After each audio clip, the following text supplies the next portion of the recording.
అందరికీ నమస్కారము. నా పేరు లక్ష్మి. మిస్ శాడిస్ట్ 154వ భాగము. రచయిత వేదస్విని గారు.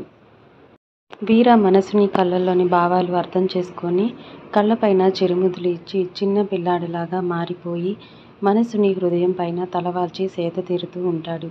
వీర మనసునితో చిరుకోపంతో నీ స్థానం ఇంకొకరికి నేనిస్తాను అని నువ్వు మాట వరుసకు కాదు కదా, కనీసం నన్ను ఆట పట్టించడానికి కూడా అనొద్దమ్మో. ఆ మాట నేను తట్టుకోలేను. ఎందుకంటే నా మనసులో నా అమ్మ స్థానం అంత పవిత్రమైనది. అర్థమైందా అని అంటాడు. మనస్విని కూడా తను అన్న మాటని వెనుకకి తీసుకుంటూ ఏదో సరదాగా నిన్ను ఆట పట్టించాలని నువ్వు నాకు దగ్గరగా రావటం లేదు అని అన్నాను వీరా. నాకు తెలీదా నువ్వు నాకు దూరంగా ఉన్నా కూడా నీ మనసు నీ శరీరం కేవలం నాకు మాత్రమే సొంతమని. నేను అలా మాట్లాడినందుకు నీకు బాధ కలిగితే నన్ను క్షమించు వీరా అని అంటుంది మనస్విని. వీరాకి మనస్విని ఎదసబ్బతపై శృతి మెత్తగా తగులుతూ ఉంటే తన అమ్ముని ఇంకాస్త హత్తుకొని హస్కీ వాయిస్తో క్షమాపణలు నోటితో చెప్తే కుదరదు అమ్ము. నేను అస్సలు ఒప్పుకోను. నాకు మళ్ళీ కావాలనిపిస్తుంది. మన మధ్య ఎడబాటు వచ్చి 2 నెలలు అయింది. ఇదంతా కవర్ చేద్దాం ప్లీజ్ అమ్ము, ఇంకొకసారి అని అంటూ తన అమ్ముని మరొకసారి సొంతం చేసుకుంటూ ఉంటాడు వీర్. మనస్విని చాలా సంతోషంగా పూర్తి ఆరాధన భావంతో చాలా రోజుల నుండి మదన పడిన అలసిన తన వీరాకి ప్రశాంతతను ఇస్తూ ఉంటుంది. సుఖం సంతోషం ఎక్కడో ఉండదు, ప్రేమించిన వారి చింతనే ఉంటుంది. ఈ సత్యం అర్థం చేసుకున్న వాళ్ళకి మాత్రమే ప్రేమకి సరైన నిర్వచనం తెలుస్తుంది. ఇద్దరి మధ్య స్వచ్ఛమైన ప్రేమ ఉంటే ప్రతి కలయిక తొలి కలయిక అవుతుంది. ప్రతి స్పర్శ ఒక గొప్ప ఆనందాన్ని కలిగిస్తుంది. ఈ జీవిత సత్యం తెలుసుకున్నవారు కాబట్టే రాముడికి సీత, సీతకి రాముడు అయ్యారు. వీరు మత్తుగా నిద్రపోతూ ఉంటాడు. మనస్వినికి ఉదయం మెలకు వచ్చి వీరి వైపుకి చూస్తుంది. వీర తన పొట్ట మీద భారం పడకుండా తనని చుట్టేసి పడుకోవటంతో చిన్నగా నవ్వుకుంటూ నా హ్యాండ్సమ్ కుంభకర్ణుడు నాకు నైట్ నిద్ర లేకుండా చేసి తను మాత్రం ఎలా నిద్రపోతున్నాడు అని ముద్దుగా అనుకుంటూ వీరిని పక్కకు జరిపి తమ కింద పడి నలిగిన చీరను కట్టుకుంటుంది. అప్పుడే మనస్వినికి ఒక ఆలోచన వస్తుంది. వెంటనే మనస్విని వీర పక్కన కూర్చొని వీరాలే అని అంటూ ఇబ్బంది పడుతూ ఉంటుంది. మనస్విని అలా ఇబ్బంది పడుతూ పిలిచేసరికి వీర కంగారు పడిపోతూ లేచి ఏమైందమ్ము అని అడుగుతాడు. మనస్విని మాత్రం ఏమో వీరా తెలీదు, కడుపులో ఏదో ఇబ్బందిగా అనిపిస్తుంది, మన బిడ్డకి ఏం కాలేదు కదా అని టెన్షన్ పడుతున్నట్లు నటిస్తూ ఉంటుంది. వీర్ మనస్విని అలా అనేసరికి చాలా భయభ్రాంతులకు గురవుతూ ఏమైందమ్ము, అందుకే నేను నీకు దూరంగానే ఉంటున్నాను. ఇలా మనం ఒకటైతే మన బిడ్డకి ఇబ్బంది అవుతుంది అని నువ్వే అనవసరంగా నన్ను టెంప్ట్ చేశావు. ఇప్పుడు చూడు మన బిడ్డకి ఇబ్బంది ఉంది కావచ్చు, అయినా కూడా నేను బిడ్డకి ఇబ్బంది అవుతుందని కంట్రోల్లోనే ఉన్నాను. మన బిడ్డ పుట్టే వరకు ఇంకెప్పుడు నేను అస్సలు నీకు దగ్గర కాను. చాలా పెద్ద తప్పు చేశాను. నువ్వు అంతలా నా మీద ప్రేమ చూపిస్తూ ఉంటే నా నిగ్రహానికి పరీక్ష పెట్టినట్లుగా అనిపించింది. వెనుక ముందు ఆలోచించకుండా నీతో ఇంటిమేట్ అయిపోయాను. నేను నిగ్రహంగా ఉండాల్సింది అని టెన్షన్ పడతాడు వీర్. మనస్విని తన కడుపు మీద చెయ్యి వేసుకొని సారీ కన్నా, మీ అమ్మని క్షమించు అని తన బిడ్డకి తన మనసులోని సారీ చెప్పుకొని బయటికి మాత్రం నువ్వు కాదు వీరా ఈ బిడ్డ తప్పు చేసింది, నేను తప్పు చేశాను. అనవసరంగా నీ మాట వినకుండా ఈ బిడ్డకి జన్మనివ్వాలి అనుకున్నాను. నువ్వు అన్నదే కరెక్ట్ వీరా. ఈ బిడ్డ మనకేం అవసరం లేదు. ఈ బిడ్డ వల్ల ఎప్పుడు ఏదో ఒక ఇబ్బంది అవుతుంది. ఈ బిడ్డ నా కడుపున పడ్డ క్షణం నుండి మనం ప్రశాంతంగా ఒక్కరోజు కూడా బ్రతకలేదు. ఈ బిడ్డ మన ఇద్దరిని విడగొట్టడానికే మన మధ్యలోకి వస్తుంది. ఈ బిడ్డ వస్తున్న వేళ విశేషం. నీకు యాక్సిడెంట్ అయ్యింది, అంకుల్కి గుండెపోటు వచ్చింది, నేను మీ అందరికీ దూరంగా ఉండాల్సిన పరిస్థితి వచ్చింది. నిజంగానే ఈ బిడ్డ మన జీవితానికి పట్టిన దరిద్రం వీరా. ఈ బిడ్డ మనకు వద్దు, మనం మన సంతోషం చూసుకుందామని చాలా కటువుగా మాట్లాడుతుంది మనస్విని. మనస్వినికి తన బిడ్డ గురించి అలా మాట్లాడుతూ ఉంటే దుఃఖం ఆగటం లేదు. కానీ తన దుఃఖాన్ని కంట్రోల్ చేసుకుంటూ ఉంటుంది. వీర్ మనస్విని మాటలకు ఆశ్చర్యపోతూ చాలా కోపంగా మనస్విని చూస్తూ ఏం మాట్లాడుతున్నావు అమ్ము, ఇంకా కళ్ళు కూడా తెరవని మన బిడ్డ గురించి అలా ఎలా మాట్లాడుతున్నావు? మన బిడ్డను పట్టుకొని దరిద్రం అంటావా? ఇంకొకసారి ఆ మాట మాట్లాడితే నువ్వు నా అమ్ము అన్న విషయం మర్చిపోతాను. నా బిడ్డ వచ్చిన వేళ విశేషం వల్లే నువ్వు నాకు మళ్ళీ దగ్గరయ్యావు. నాకు డాడీకి ప్రమాదం జరిగింది కావచ్చు, కానీ ఆ ప్రమాదం నుండి మన బిడ్డ వల్లనే తన అదృష్టం వల్లనే బయటపడ్డాము. నిన్ను మళ్ళీ ఇంటికి తీసుకురాగలిగాను. నువ్వు కూడా బిడ్డకి ప్రమాదం అవుతుందని ఆ ఈశ్వర్ వర్మ బ్లాక్మెయిల్ చేసినా కూడా పట్టించుకోకుండా ఇంట్లోనే నాతో పాటే ఉండిపోయావు. మనం మళ్ళీ సంతోషంగా ఉన్నామంటే కారణం ఈ బిడ్డ. మన బిడ్డని పట్టుకొని ఇంకొక మాట మాట్లాడినా ఊరుకోను. ఇప్పుడు ఇవన్నీ మాట్లాడాల్సిన సమయం లేదు. తర్వాత మాట్లాడుకుందాము.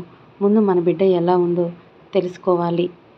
పద, వెంటనే హాస్పిటల్కి వెళ్దాం. బిడ్డకి ఇబ్బంది కాకముందే డాక్టర్కి చూపిద్దామని చాలా భయపడుతూ వీరు పక్కన పడి ఉన్న తన షర్ట్ తీసుకొని వేసుకుంటూ చాలా టెన్షన్ పడిపోతూ ఉంటాడు. మనసుని వీర తండ్రి ప్రేమకు పొంగిపోతూ వీర్ చేపట్టుకొని దగ్గరకు లాక్కొని వీరిని గట్టిగా హత్తుకొని, టెన్షన్ పడకు వీరా, ఐఎమ్ సారీ వీరా, ఎమోషనల్ అవ్వకు, నాకేం కాలేదు, మన బిడ్డకి కూడా ఏమీ కాలేదు. నా బిడ్డకు కావాల్సిన తండ్రి ప్రేమ నీలో కనిపించింది. నేను నీతో అబద్ధం చెప్పాను. బిడ్డ గురించి కావాలని అలా మాట్లాడాను. Sorry Veera, I'm really sorry అని అంటుంది మనసుని. మనసుని అలా అనేసరికి వీర్ టెన్షన్ కొంచెం తగ్గి, ఎందుకమ్ము, ఎందుకు అబద్ధం చెప్పావు, ఎందుకు నీ నోటితో మన బిడ్డని అన్ని మాటలు అనాల్సి వచ్చింది, ఎంత టెన్షన్ పడిపోయానో తెలుసా అని అంటాడు. మనసుని వీరా ముఖానికి పట్టిన చెమటను తన చీర కొంగుతో తుడుస్తూ, ఐఎమ్ రియలీ సారీ వీరా, నిన్ను టెన్షన్ పెట్టాలని ఇలా చేయలేదు. నీకు బిడ్డ మీద ఎంత ప్రేమ ఉందో నీకు తెలియాలని ఇలా చేశాను. మన బిడ్డ మన ఇద్దరిని కలపడానికి వచ్చిన వరం అని నీకు అర్థం కావటానికే ఇదంతా చేశాను. ఇప్పటికైనా నేను చెప్పింది అర్థం చేసుకోవటానికి ప్రయత్నించు వీరా. ఈ బిడ్డ లేకపోతే జీవితాంతం నేనే కాదు, నువ్వు కూడా సంతోషంగా ఉండలేవు. నేను చెప్పేది వినటానికి ప్రయత్నించు. బిడ్డని నేనే మాత్రమే కాదు, నువ్వు కూడా ప్రాణంగా చూసుకోవాలి. నా ప్రాణానికి ప్రమాదం అని నువ్వు మన బిడ్డ మీద ప్రేమను చంపుకొని మన బిడ్డను వద్దంటున్నావు. కానీ నిజం చెప్పు వీరా, ఈ ప్రపంచంలో ఎవరు మాత్రం శాశ్వతం? ఈ బిడ్డని వద్దనుకున్న తర్వాత మళ్ళీ నాకు ఎలాంటి ప్రమాదం జరగదని మనం గ్యారెంటీ ఇవ్వగలమా? నేను నీతో జీవితాంతం ఉంటానని నువ్వు చెప్పగలవా? ఎవరికి తెలుసు వీరా, ఎప్పుడు ఎవరికి ఏం జరుగుతుందో అని. అయినా నా వీర ఇలా భవిష్యత్తులో ఏదో జరుగుతుందని భయపడేవాడు కాదు. తన గమ్యం లక్ష్యం చేరుకోవడానికి ఎంతకైనా తెగించేవాడు. కాలాన్ని కూడా తన ప్రేమతో ఆపగలడు. తనే తన దిశ నిర్దేశం చేసుకునేవాడు. తను తలుచుకుంటే అసంభవాన్ని కూడా సంభవం చేస్తాడు. నా వీర ఇలా మొదటి అడుగులోనే ఓడిపోయేవాడు కాదు. మన పెళ్లి జరగటం కన్నా ముందు నేను ఫిట్స్ వచ్చి పడిపోయాను. అప్పుడు డాక్టర్ నాకు అన్ని రకాల టెస్టులు చేసి నాకు బ్రెయిన్లో చిన్న క్లాట్ ఉందని, అది సర్జరీ వల్ల కూడా క్యూర్ అవ్వటం సాధ్యం కాదు అని, నేను బ్రతికే ఛాన్సెస్ చాలా తక్కువ అని, నేను ఎమోషనల్ అయినా భయపడినా ఆ క్లాట్ ఎప్పుడు బ్లాస్ట్ అవుతుందో చెప్పలేము అని చెప్పారు. అయినా కూడా నువ్వు నా అమ్ము నన్ను వదిలి ఎక్కడికి వెళ్ళదు అన్న నమ్మకంతోనే ప్రపంచంలోనే బెస్ట్ డాక్టర్స్తో నాకు ట్రీట్మెంట్ ఇప్పించావు. జస్ట్ మెడిసిన్తో నీ ప్రేమతో 2 మంత్స్లోనే బ్రెయిన్లో ఉన్న క్లాట్ కరిగిపోయేలా చేశావు. నువ్వు నన్ను కావాలని దూరం పెడుతున్నావు అని నిన్ను అపార్థం చేసుకొని బాధపడుతూ ఉన్నప్పుడు కూడా నేను ఎమోషనల్గా బరస్ట్ అవ్వకుండా, పరిస్థితి చేయి దాటనివ్వకుండా, నాకు ప్రేమను పంచుతూనే నాకు దూరంగా ఉంటూనే, విషయం నాకు చెప్పకుండా అన్నీ దాచుకొని కేవలం ధైర్యంతో ముందుకు వెళ్ళావు. ఒక గాజు బొమ్మలాగా నన్ను చావు అంచుల వరకు వెళ్ళిన నన్ను బ్రతికించావు. నాకు ఎదురుగా మృత్యు వస్తే నాకు మృత్యువుకు మధ్యలో నిలబడి ఆ కాలుడిని కూడా నీ సైతం నీ ప్రేమ ముందు ఓడిపోయేలా చేశావు. మరి అప్పుడు ఉన్న ధైర్యం ఇప్పుడు ఏమైంది వీరా? ఇప్పుడే డాక్టర్స్ చాలా ప్రమాదమని, ఇప్పుడు మన బిడ్డని తీసేయకపోతే నేను చనిపోతానని చెప్పడం లేదు కదా. నాకున్న హెల్త్ ఇష్యూస్ వల్ల ఫ్యూచర్లో ప్రాబ్లం అవుతుందని మాత్రమే చెప్పారు. దానికి నువ్వు మన ప్రాణానికి ప్రాణమైన బిడ్డని వద్దనుకుంటున్నావు. నీకెందుకు అర్థం కావటం లేదు వీరా? మన బిడ్డ మనల్ని వదిలి ఎక్కడికి వెళ్ళదు. తన తల్లికి ఎలాంటి ప్రమాదం తీసుకురాదు అని చాలా ప్రశాంతంగా ఓపికగా చెప్తూ ఉంటుంది మనస్విని. వీరు మాత్రం మనస్విని మాటలు కొట్టివేస్తూ, నీకే అర్థం అవటం లేదమ్ము. అప్పుడు నీ హెల్త్ విషయంలో నాకు ఇంకొక ఆప్షన్ లేదు. ఒకటే గమ్యం నాది, నా అమ్ముకి ఏమీ కాకూడదు అని. కానీ ఇప్పుడు అలా కాదు కదా. ఇప్పుడు నాకు 2 ఆప్షన్స్ ఉన్నాయి. ఒకటి బిడ్డ, రెండవది నువ్వు. నా బిడ్డ కన్నా ఎక్కువగా నువ్వే అయినా నీకేదైనా అయితే బిడ్డ కూడా ప్రమాదంలోనే పడుతుంది కదా. కాబట్టి నేను నిన్నే సెలెక్ట్ చేసుకున్నాను అని అంటాడు వీర్. మనసుని వీర తన మీద పెంచుకున్న ప్రేమకు కన్నీళ్లు పెట్టుకుంటూ వీరు చెంప మీద చెయ్యి వేసి, ఒక్కసారి నా కళ్ళలోకి చూడు వీరా. నా మీద, మన బిడ్డ మీద ఒట్టు వేసి చెప్పు. బిడ్డని దూరం చేసుకోవటం నీకు ఇష్టమేనా? నీకు అసలు నీ నిర్ణయం మీద బాధ లేదా? ఈ బిడ్డని మర్చిపోయి సంతోషంగా బ్రతకగలవా? అబద్ధం చెప్పాలని చూడకు వీరా. నాకు తెలిసిపోతుంది నా వీర మనసులో ఏముందో, తను ఎలా ఆలోచిస్తాడో అని. నీకన్నా కూడా నీ గురించి నాకు ఎక్కువ తెలుసు. నువ్వు బిడ్డను మర్చిపోయి ఎలాంటి బాధ లేకుండా సంతోషంగా ఉంటానంటే చెప్పు, ఇప్పుడే అబార్షన్ చేయించుకుంటాను అని అంటుంది మనస్విని. వీర అబద్ధం చెప్పలేక మౌనంగా తలదించుకుంటాడు. నాకు తెలుసు వీరా, నువ్వు అలా చెప్పలేవు అని. ఇప్పుడు కూడా నీకు 2 ఆప్షన్స్ లేవు. ఒకటే ఆప్షన్ ఉంది. నేను వేరు, నువ్వు వేరు, మన బిడ్డ వేరు కాదు వీరా. అందరము ఒకటే.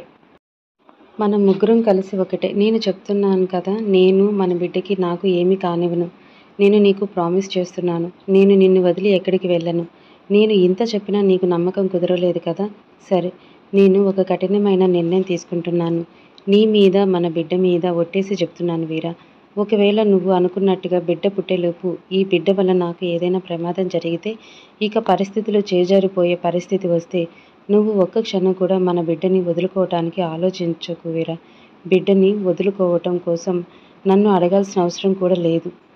నేను నీకు మాటిస్తున్నాను. నిజంగా ఆ క్షణం వచ్చినప్పుడు మన బిడ్డ మనకి దూరం అయ్యే రాత మనకు రాసి ఉంటే, నువ్వు వెంటనే నిర్ణయం తీసుకో. నీ నిర్ణయమే నాకు శిలాశాసనం. మన బిడ్డని మనం కోల్పోయినా సరే నేను బాధపడను. నిన్ను బాధపడనివ్వను. నిన్ను దోషిగా నిలబెట్టను. నా ప్రేమతో మళ్ళీ మనం సంతోషంగా ఉండేలా చేస్తాను. ఇక అంతా నీ ఇష్టం. కానీ ఇప్పుడు పరిస్థితులు మన చేతుల్లోనే ఉన్నాయి. మన బిడ్డని రక్షించుకుందాం వీరా. మన బిడ్డని రక్షించుకోవడానికి ఒక ప్రయత్నం కూడా చేయకూడదా? నువ్వు నేను కలిసి మన బిడ్డని కాపాడుకునే ప్రయత్నం చివరి వరకు చేద్దాం. సాధ్యం కాకపోతే మన కర్మ అంతే అని వదిలేసుకుందాం. నా కోసం ఎంతో చేశావు వీరా. అలాంటిది నీ రక్తం పంచుకొని పుట్టబోతున్న బిడ్డ కోసం, మీ అమ్మ కోసం ఒక ప్రయత్నం అయినా చేయకూడదా? ఇది ఎక్కడి న్యాయం వీరా? ఒకసారి ఆలోచించు అని మనసు రాయి చేసుకొని తన గుండె మీద చెయ్యి వేసుకొని కన్నీళ్లతో చెప్తుంది మనస్విని. బిడ్డ గురించి అలా చెప్తున్నప్పుడు మనస్విని శరీరం వణికిపోతూ ఉంటుంది. ఎందుకంటే మనస్విని ఇప్పటికీ కూడా సిద్ధంగా లేదు తన బిడ్డని వదులుకోవటానికి. కానీ వీరా కోసం తన బిడ్డని బలిచ్చి తను బ్రతకటం తప్పదు అని మనస్విని ఆరాటపడుతుంది.